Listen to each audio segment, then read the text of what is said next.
ग्रामीण महिला विद्यापीठ के यूट्यूब चैनल पर बालाजी महिला पीजी महाविद्यालय की बीए पार्ट सेकेंड ईयर की संस्कृत की कक्षा में आप सभी का स्वागत है।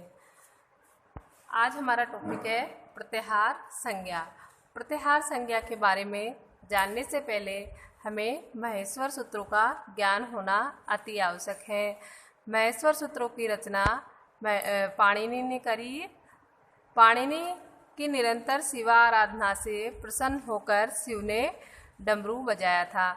पाणिनि ने भगवान शिव को प्रसन्न करने के लिए उनकी आराधना करी थी और उससे प्रसन्न होकर भगवान शिव ने डमरू को बजाया था। भगवान शिव ने 14 बार डमरू बजाया था और उससे 14 ध्वनियाँ निकली। उसी को पाणिनि ने 14 महेश्वर सूत्रों के रूप में लिपिबद्ध किया है। इसी से ये 14 महेश्वर सूत्र निकले हैं, यानी भगवान शिव के डमरू से ये 14 महेश्वर सूत्र निकले हैं। अतः इसे शिव सूत्र जाल भी कहा जाता है। महेश्वर सूत्रों को अक्षर समामनाएं या वर्ण समामनाएं भी कहा जाता है। महेश्वर सूत्रों को क्या कहते हैं? अक्षर समामनाएं और वर्ण समामनाएं। समामनाएं का अर्थ वेद होता है।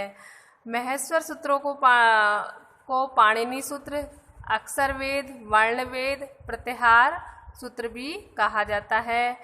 समामनाएं सूत्र से तात्पर्य वेद से है, अर्थात पाणिनि ने इनकी रचना करी महेश्वर सूत्रों की, तो इन्हें पाणिनि सूत्र, अक्षर वेद, वर्ण वेद और प्रत्याहार 14 महेश्वर सूत्रों से बनाए जाते हैं, इसलिए इन्हें प्रत्याहार सूत्र भी कहा जाता है। अब आते हैं 14 महेश्वर सूत्र, जिसके बारे में हमें जानकारी होनी चाहिए।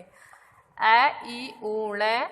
नंबर 1 अयुण, दूसरा रील, री, क, तीसरा ए, ओंग, चौथा ए, ओ, च, पांचवा है, य, व, र, ट, छठा लण, सातवां यमंगण, य, म, ग, ण, न, म, आठवां झ, ब, य, नौवा घ, ण, ध, स, 10वां ज, ब, ग, ड़, द, स, 11वां ख, फ, छ, ठ, थ, च, ट, त, व, 12वां क, प, य, 13वां स, र, 14वां हल।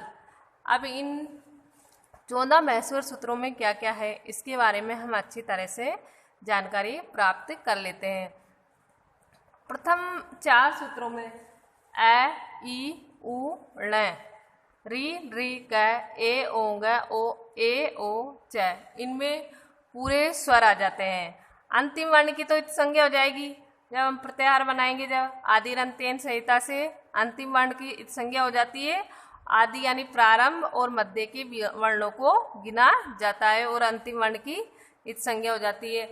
अब अयुण में से क्या क्या गिना जाएगा? अ, ई, उ और ण की संज्ञा हो जाएगी।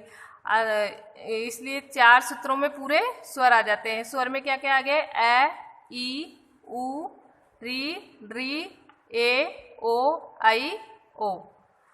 तो प्रथम 4 सूत्रों में तो पूरे स्वर। 5वें सूत्र में है को छोड़कर य, व, र, ल, ये क्या हो गया? अंतस्थ वर्ण। इनको क्या कहते हैं? य, व, र, ल को अंतस्थ वर्ण कहा जाता है। फिर आएंगे य, म, ग, ण, न, ये प्रत्येक वर्ग का पंचम वर्ण आ गया। फिर झ, भ, घ, ड़, ध, प्रत्येक वर्ग का चतुर्थ वर्ण।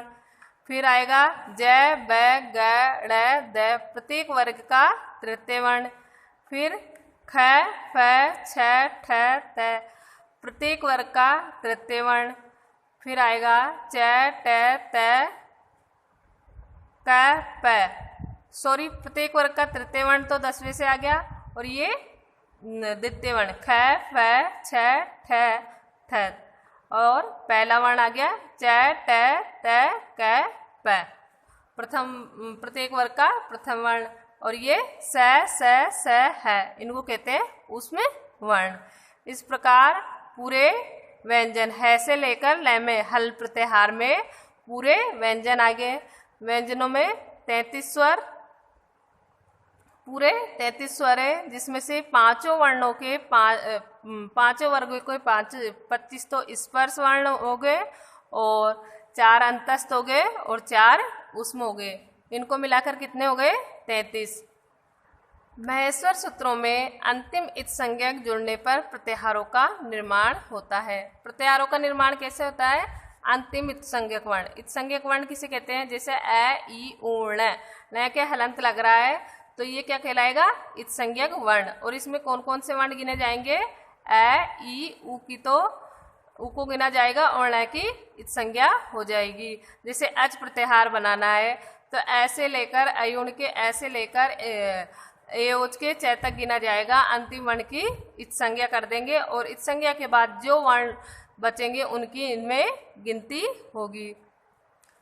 अच प्रत्याहार में समस्त स्वर आते हैं। अच में समस्त स्वर, हल में है और अट के है से लेकर हल के है तक समस्त व्यंजन आ जाएंगे।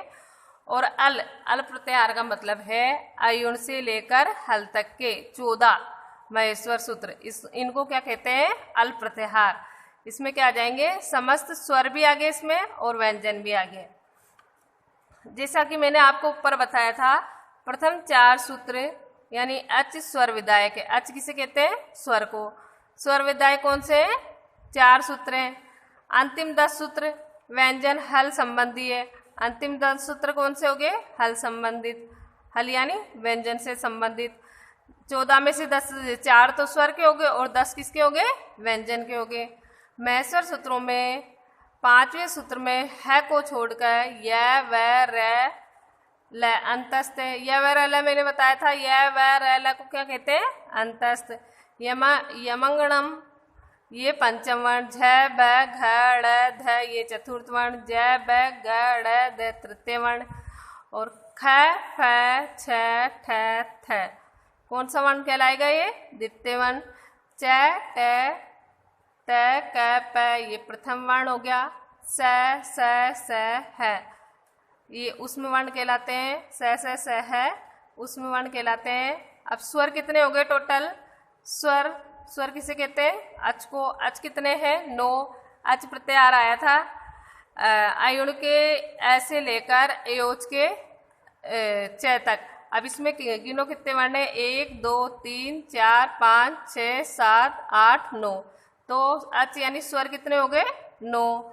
व्यंजन यानी हल है। ये है के है और अट के है से लेकर हल के ल तक कहलाता है हल प्रत्याहार। इसके अंदर कितने वर्ण आएंगे?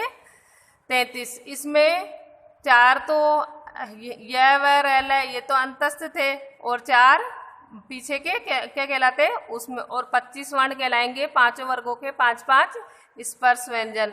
तो 25 4 4 मिला के ये कितने हो गए? 33 वर्ण। कुल वर्ण अल को अल में आ जाएंगे कुल वर्ण। स्वर और व्यंजन दोनों को मिला के कुल कितने हो गए? 42। 9 तो स्वर थे और 33 व्यंजन थे। इनको मिला के कुल वर्ण कितने हो गए?